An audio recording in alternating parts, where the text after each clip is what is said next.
Lowe's knows how to help make your home holiday ready for less. Get Select Style Selections vinyl flooring for just $1.99 per square foot and have it installed before the festivities begin. Our team can help you every step of the way. See a Lowe's Red Vest associate or visit Lowes.com/holiday install to get started. Lowe's, we help, you save. Basic install only. Date restrictions apply. Subject to availability. Installed by independent contractors. See associate for details. Contiguous U.S. only.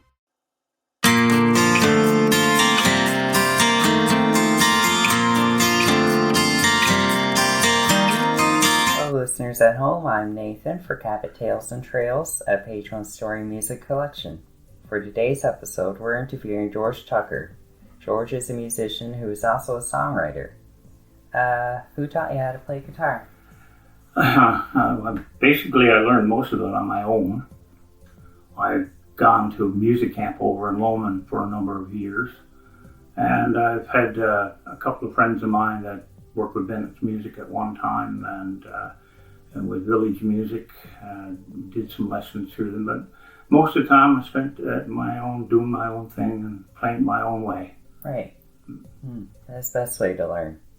Do you have any tips for any new guitarists who might be starting out? Well, never give up. Most people's biggest complaint is they complain that their fingers hurt.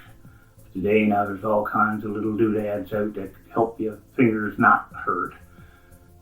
I just jumped right into it, and I just kept working the fingers until they got to the point where it didn't bother me anymore. Developed a bit of callus, and I was quite satisfied in the way it turned out for me. But if you start and then everything is hurting and you find that's becoming an issue, then by all means, pick up the little fingertips that you can get, but don't give up learning to play.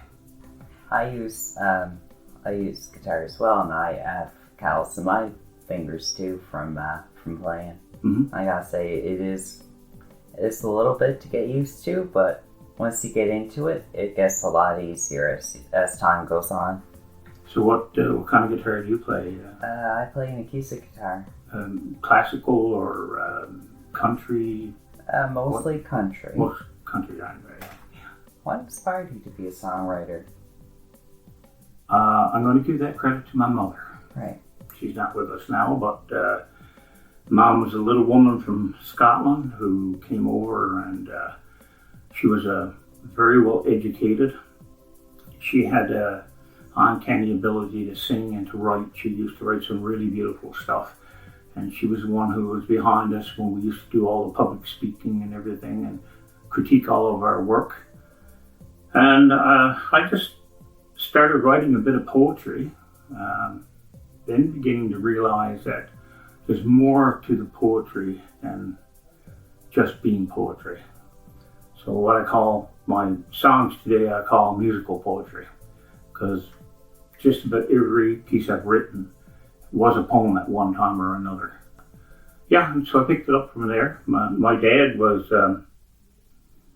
not real well educated, but he still had an ability to be able to write. And I know from his pieces that one poem he wrote, Far As My Love, Mom was in Scotland at the time, and Dad was over in the Middle East on his way to Malta. And he wrote a love poem to her.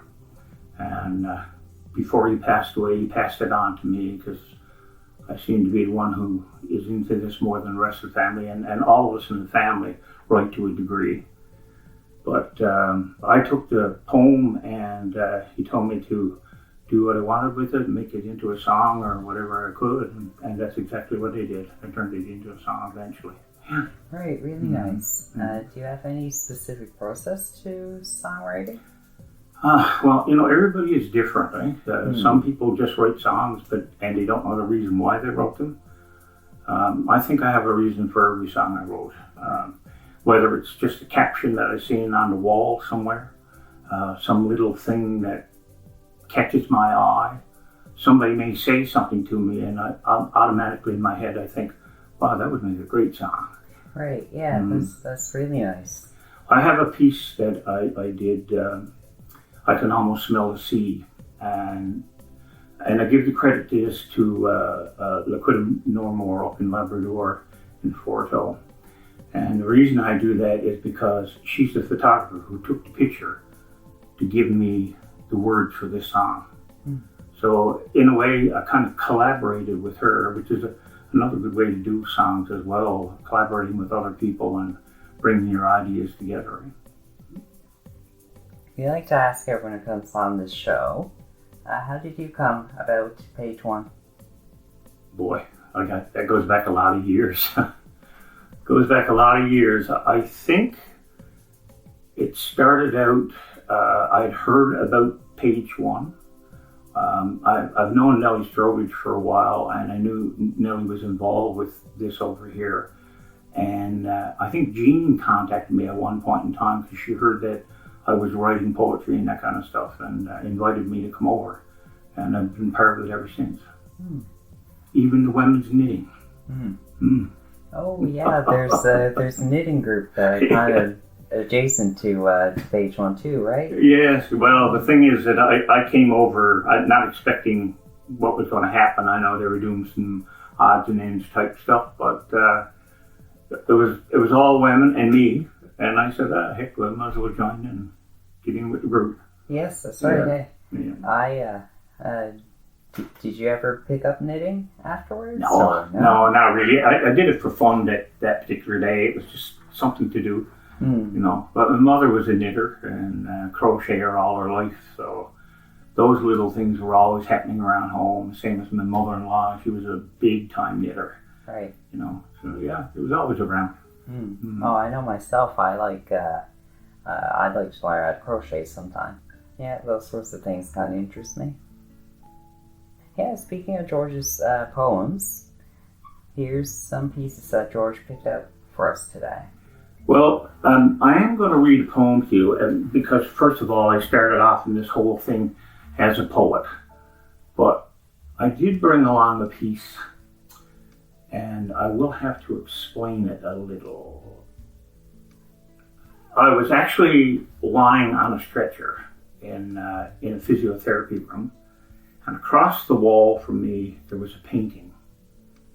The painting was of an elderly gentleman lying in bed. His head turned to one side, he's looking at the window, and there's a small bird sitting out there on the branch singing. But while he's looking out through the window, somehow in the corner of his eye, he catches the silhouette of someone standing in the crack of the doorway, because the door was partially open. And I looked at it and I thought to myself, no matter what, life goes on. And that's what I call the piece, Life Goes On.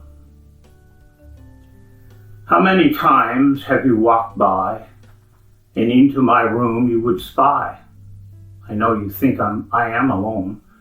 With no thought of my own, I lie there so still, so much against my will. Voices dance in my head, some familiar, some dead. Although I cannot answer why, I see you there and I cry. You think the bird in the tree cannot be seen by someone like me? Although I know the window is shut, the chirp and the air are there to touch. Remember this if you can, I am still a part of God's great plan. My arms and legs may not be a moving part of my anatomy, but in my eyes you can see there's still life inside of me. And that picture and that poem is done both in French and English, and it's in the hospital at home.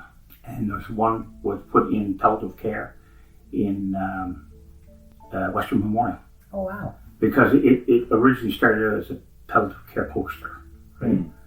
So, and that's the idea, and that's where the idea came from, just by looking it through and seeing what was in front of me. Yeah, it's a really nice way to sort of expand on things that you see that you like to expand on. That's great. Absolutely, yeah. Right. It's one of those things where I had the privilege just lately to run into Bob Porter. Bob's a well-known Newfoundland singer-songwriter. He's got some incredible stuff out there. So I asked him in the middle of our conversation where did he get his ideas from, particularly his song Ghost and Fog. I said, where did that idea come from? He said, I don't know. I can't tell you the story behind any of my songs because I don't know where they came from. I just woke up one early morning, picked up a recorder and started recording. And some people are like that, right? Right. Yeah, I can sort of get that. I know myself when I write, that's kind of where I have sort of the same process. Yeah. Bud Davidge and I were, Bud of course was from the group Semini.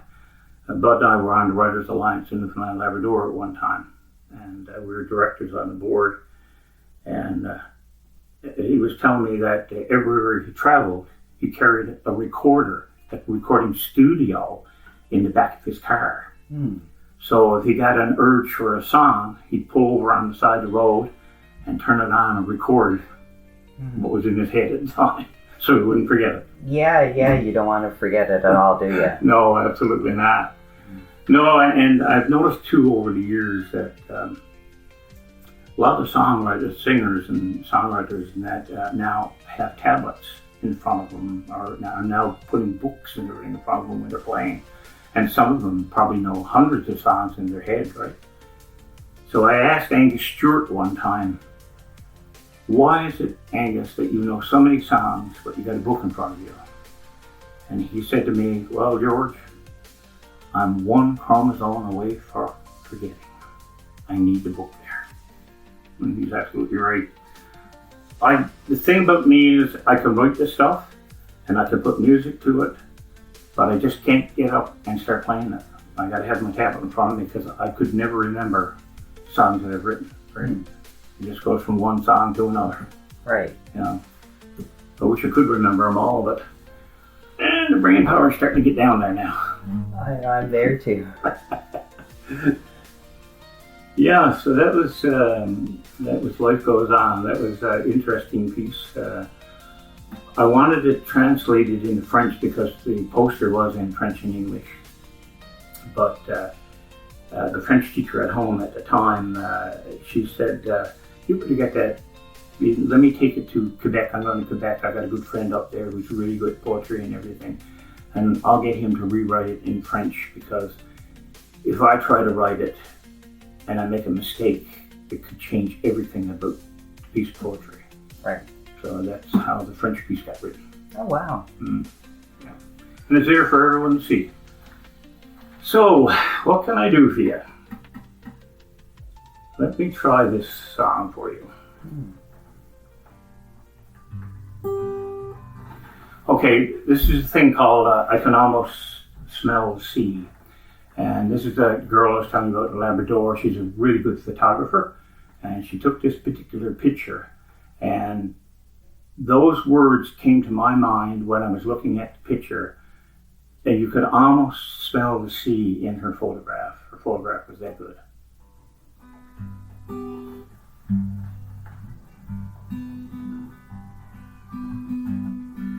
I can almost smell the sea, oh so far away. Hear the seagulls cry, they sail across the bay. Listen to the water break along the rocky sand. My heart is calling Mother Newfoundland. Toronto skyscrapers can't fill the empty void. The smell of octane air, there's no place to hide.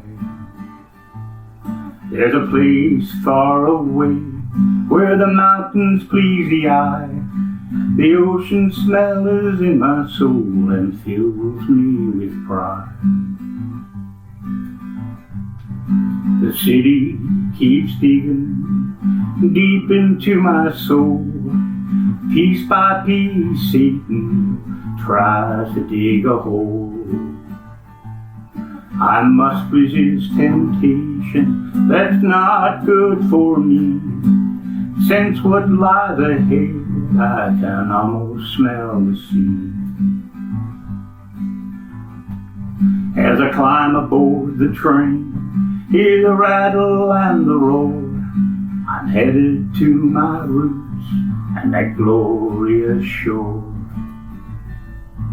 To see again the things I've missed, and feel her loving breeze.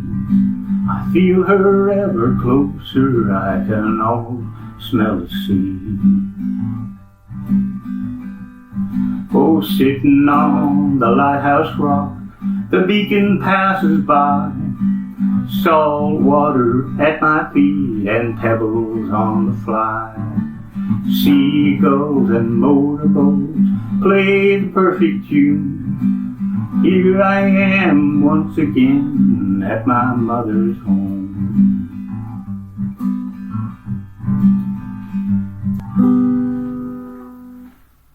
I was going to say, I do write gospel. Of course, I've written some fishing songs, naturally.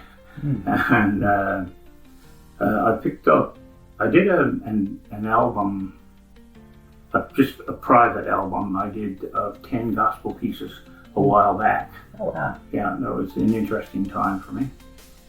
I tried to get into kind of jazzy blues if I can. I do have stuff written that can go to pop or rock, but it's not a genre that I'm really into at all.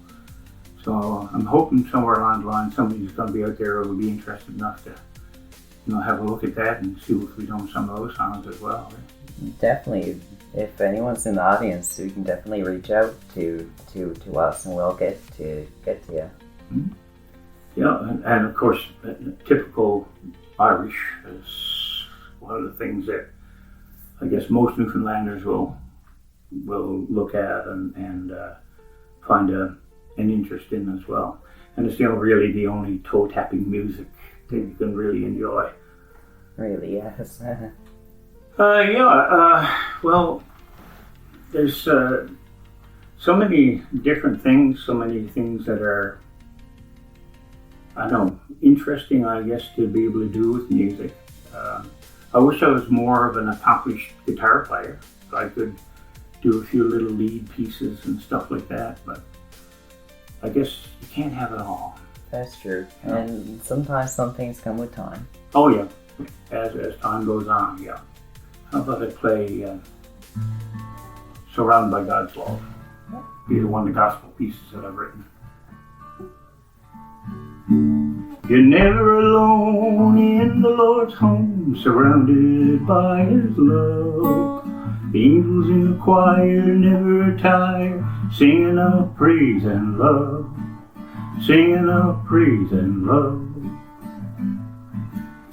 Sitting alone in a pew at home in a little church on the hill. To my surprise, a voice did arise, Lord, I didn't know what to do. You're never alone in the Lord's home, surrounded by His love.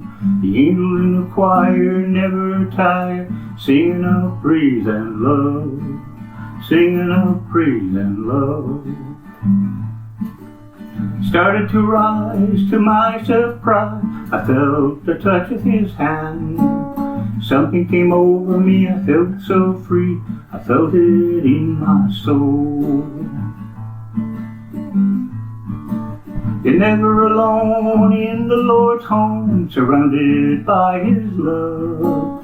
The angels in the choir never tire, singing of praise and love, singing of praise and love.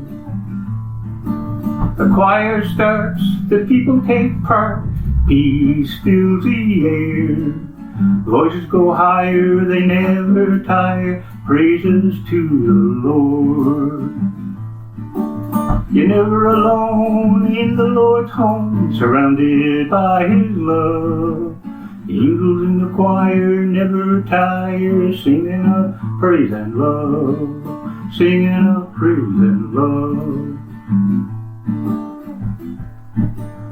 Standing at the altar, my words do not falter, talk about things we believe.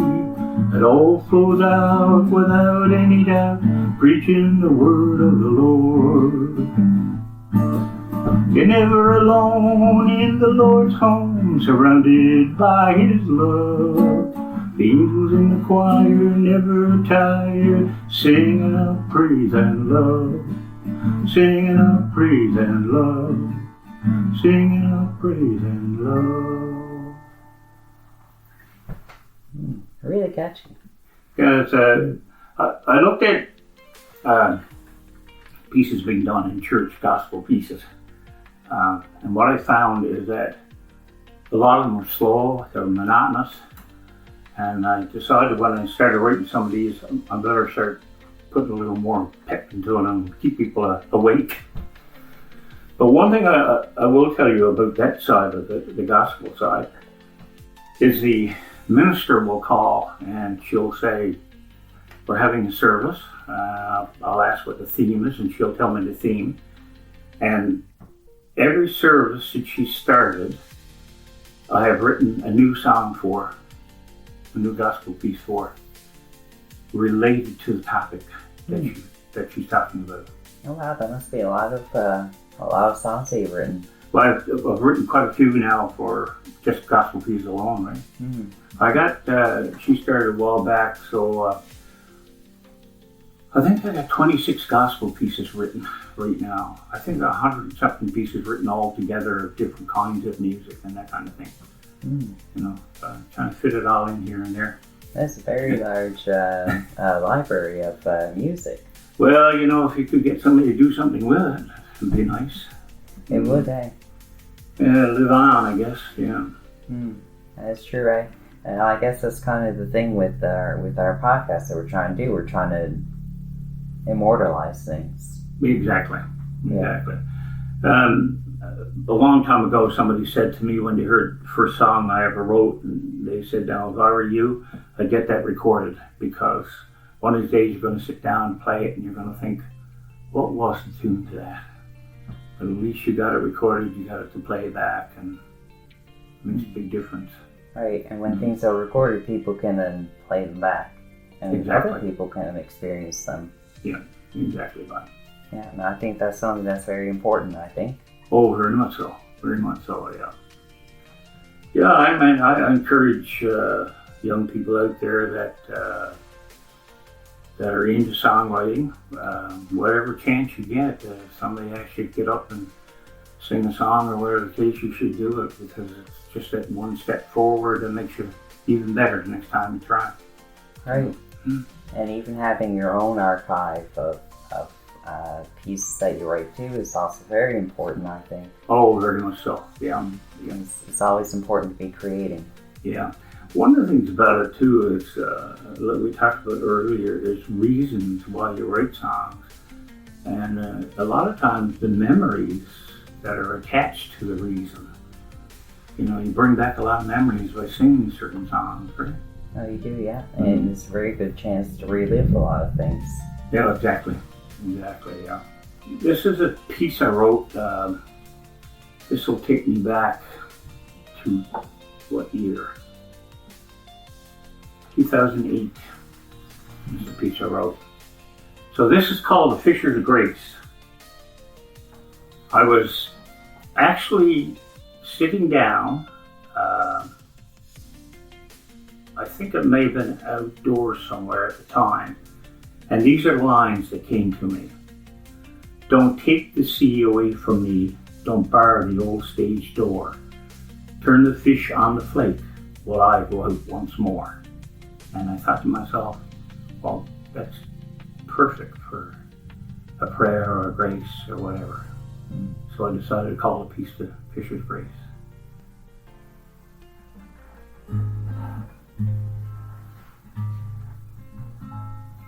I remember when he took my hand, walked me to the sea. Remember how he looked that day, quietly looked at me. Was a twinkle in his eyes, lines that in his face, gnarled hands a story told, and he sang the fisher's grace. Don't take the sea away from me, don't bar that old stage door. Turn the fish on the flake while I go out once more. I remember when he let me go out on the briny sea. Told him then and feel it now, there's no place I'd rather be. He let me steer old Mary Ann to the whales give chase. Taught me how to mend the nets and the words of the fisher's grace. Don't take the sea away from me, don't bar that old stage door. Turn the fish on the flake while I go out once more. Taught me to respect the sea, turn into the wind. Listen to the seagulls cry, know when fishing begins. As things start to settle down, a calm would cross his face. Turned to me and smiled and sang the fisher's grace. Don't take the sea away from me, don't bar that old stage door. Turn the fish on the flake while I go out once more. Salt sea ran in his blood, everyone could see. Tall tales that he would tell were about Grandpa and me. Now I've been out many times, his footsteps I would trace. And in the misty ocean calm, I could hear the fisher's grace. Don't take the sea away from me, don't bar that old stage door. Turn the fish on the flake while I go out once more. Now I sit in my boat, my grandson and me, talk of things in life that used to be. Listen to the sounds found in this place, then we'd raise our voices and sing the fisher's grace. Don't take the sea away from me, don't bar that old stage door. Turn the fish on the flake while I go out once more. I just checked the time, and I think that might be all the time we have for today. Thank you, listeners at home, for listening to this podcast. We appreciate you listening. We'll be back again next week with another episode. Follow us on Facebook for more. And thank you, George, for coming on. And thank you very much for inviting me. Oh, you're welcome. It's a great opportunity, so you got to take them when you can get them. That is true. It's really nice to have you on here today. This has been Nathan with Cabot Tales and Trails. Bye.